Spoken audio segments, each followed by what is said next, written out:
I have a 2018 Ford Transit T250 camper van that I custom built. Most of it, not all of it. I didn't do some of the cabinetry work and some of the electrical and plumbing. So I'm going to go over how I installed 760 watts of solar PV on the roof without this being an extended van. This is only 20 feet long. And also how I installed the 4-channel video surveillance system that runs off of AC but is on 24/7. This is 760 watts, and the way I achieved this is I have two 180 watt panels on the back with its own independent Bluetooth Victron MPPT charge controller, and then the 400 watts, those are four 100 watt panels on the front with its own Victron MPPT Bluetooth charge controller. So you can see it's a really good fit. It goes all around the vent. There's some wasted space in the middle, but that's okay because to clean the panels, it's hard to reach the middle anyway. They are attached mostly using riv nuts. This one isn't. This one was a fail. I think the riv nut stripped because of... No, wait, that's not true. Let me back up. These back ones I haven't gotten riv nuts on yet. So they're just screwed in, and I'm using not butyl tape, but a rubber sealant that comes in a roll that's black, and it's superior to butyl tape, and it's also really good for electrical work. So the back ones don't have riv nuts yet. When I take them off to clean underneath someday, maybe in a year or two, then I will probably switch to riv nuts. But for now, these are working really good. And these kind of screws have rubber seals built in them. Now this one also doesn't have a riv nut yet. These two for the security camera, partly because I wasn't sure where I was going to mount it. And the way I route the cables is underneath the solar panels. The security cameras, I have 3 on the back. One right there faces rear, and 2 on the sides face the sides, and that the side ones are mounted on the rear in order to provide more aerodynamics. And you can see over there's a cluster of cables there that's not nice and neat and organized, but that's okay because they're hooked up correctly and they're just simply out of the way over there in that cluster. Because those cables are kind of rigid, it's very difficult to make them all nice and neat because you really have to bend them and fight them, especially where the connectors are. You can't really make that straight. I'll also go over the 24 volt light system I have, which is also can be 12 volt, but for energy efficiency I use 24 volt. And then the center camera is just my backup camera that also records. I'm over on the other side for a different view of the beautiful Mini Aussie. And the front ones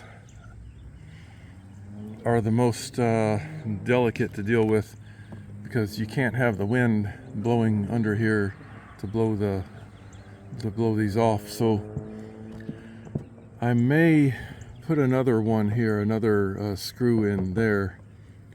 And on this Transit over here, I had to use a screw rather than riv nut because I tried a riv nut, but the steel is too thick below it for a riv nut, and I couldn't drill that big of a hole unless I get some super high quality made in Germany or something drill bit and really work at it.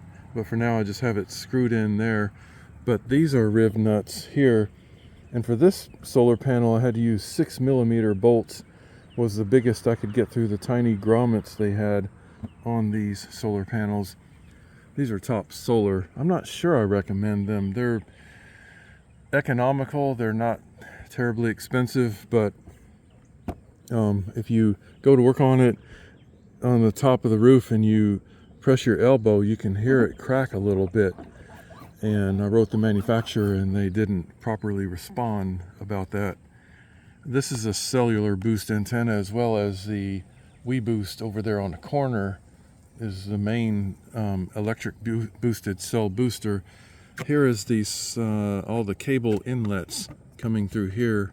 What's tricky about that is you have to route the cable through the hole for each cable before you attach this, and I didn't do that, so I ended up cutting the bottom of this plastic to get this over all these cables.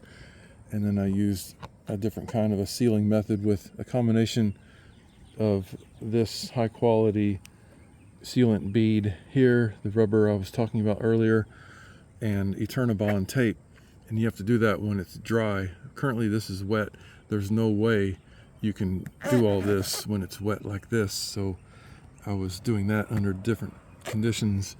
And then these DC lights, I have a switch on inside, so when I'm backing up into a campsite at night, I turn all these on so I can see what I'm doing. Or if I'm looking for a campsite in a pitch dark campground area, I turn all these on so I can see the sides where the campsite is. So this antenna is just held by Eternabond. I didn't see a need to drill any hole.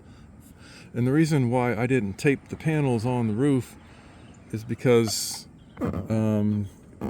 if you want to service underneath the panels someday to do rust treatment, which the Transit and Sprinters are terrible about rust, you have to take the panels off, and then this Eternabond tape is expensive and you would have to cut it, and then you have that ugly tape. You could never ever get this off. You could do it with a heat gun, but it'll still be a whole bunch of sticky stuff underneath it. So I fell out of love with Eternabond tape, except for certain situations like here, just to seal the edges a little better. And this, because this is also not screwed or bolted on, this housing.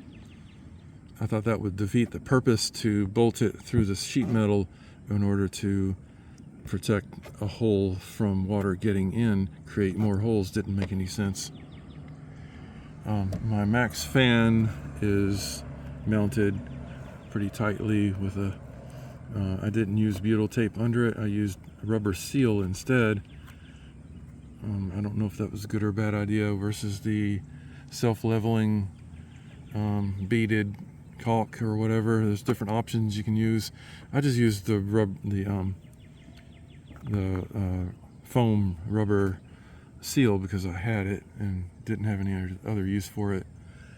So the front camera is bolted, no, it's screwed into the sheet metal with a lot of rubber sealant underneath and above. So here you see I have the rubber sealant underneath the panel and up on top to super seal that and make sure the water doesn't get in.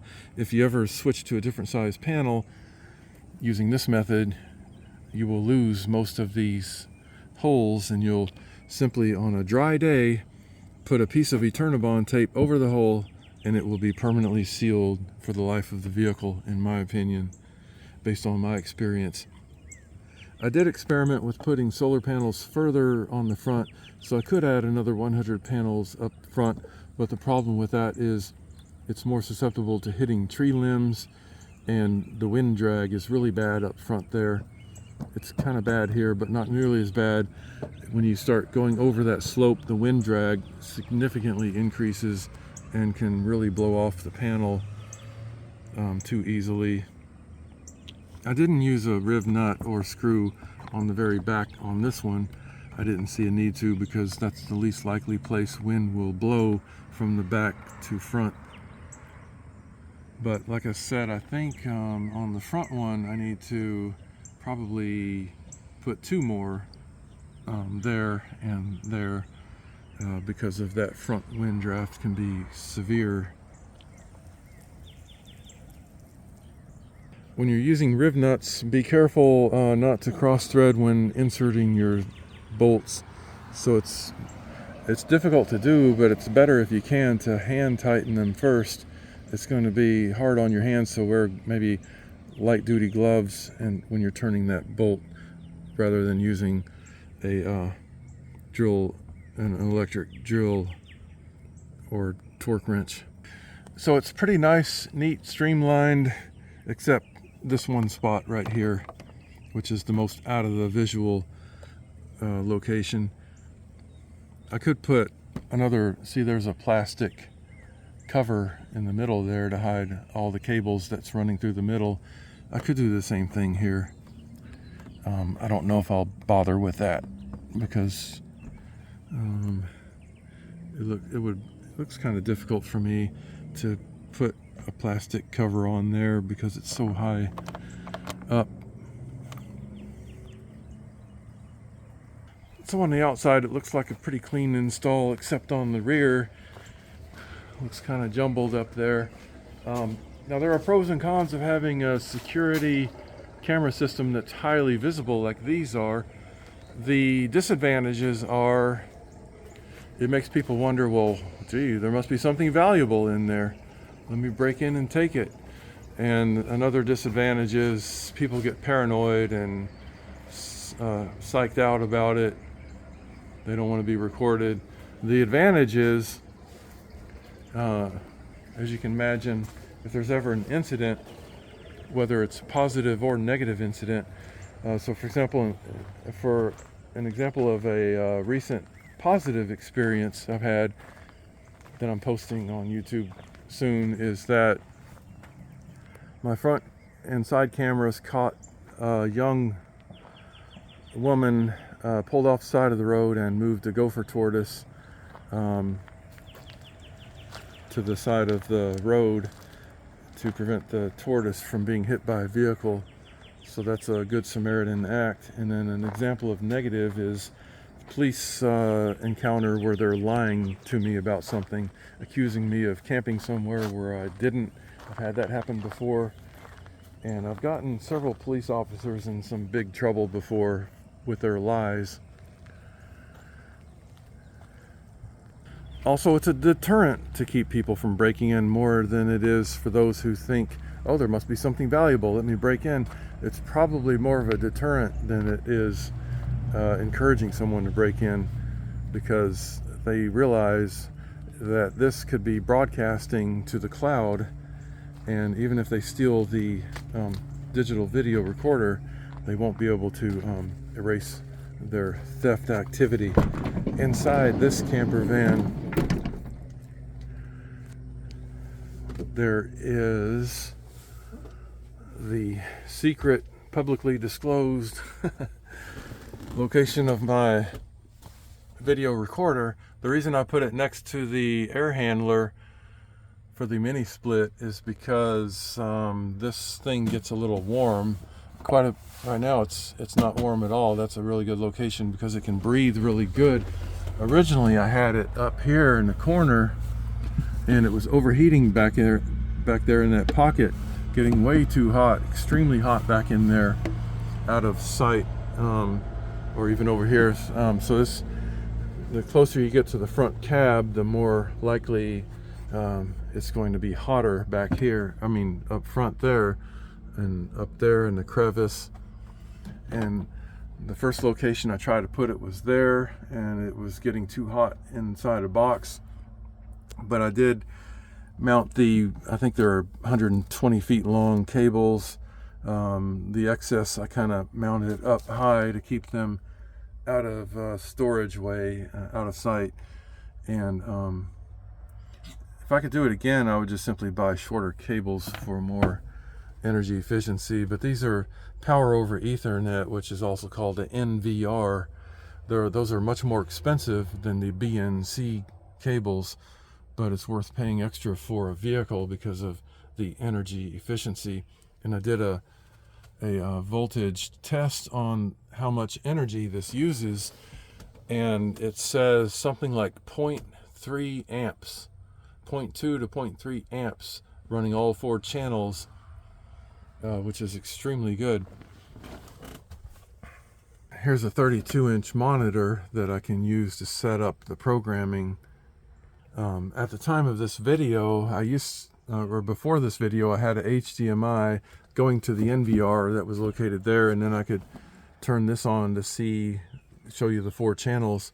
But right now the HDMI cable doesn't reach all the way back there, and I don't even want to use this for the NVR, but rather my cell phone. So I ordered a HDMI to USB-C to the cell phone, so I could kind of just lay in bed and program the NVR that way, or to capture video. So for example, if I want to get an incident, whether it's a good or bad one, up on top, I would put in a USB, a regular USB thumb drive on the back there, and save the video to that using the software that's built in. So this one also uses a mouse. So it comes with a wired mouse, but I plugged in a dongle so I can have a remote mouse like one of these without wire. So I could use like a laptop connected to it with HDMI, or I'm not sure if I can do this, if I could use USB-C to HDMI to access it on the cell phone. I haven't tried it yet. So again, mount your DVR head unit, or so DVR, digital video recorder, or NVR, network video recorder, preferably NVR, so that should run cooler and last longer. It's more digital. And the problem with DVR is the ones with the BNC cables or wireless, especially the wireless ones, require a separate AC power cable for each camera, and you don't want to be messing with that up on the roof.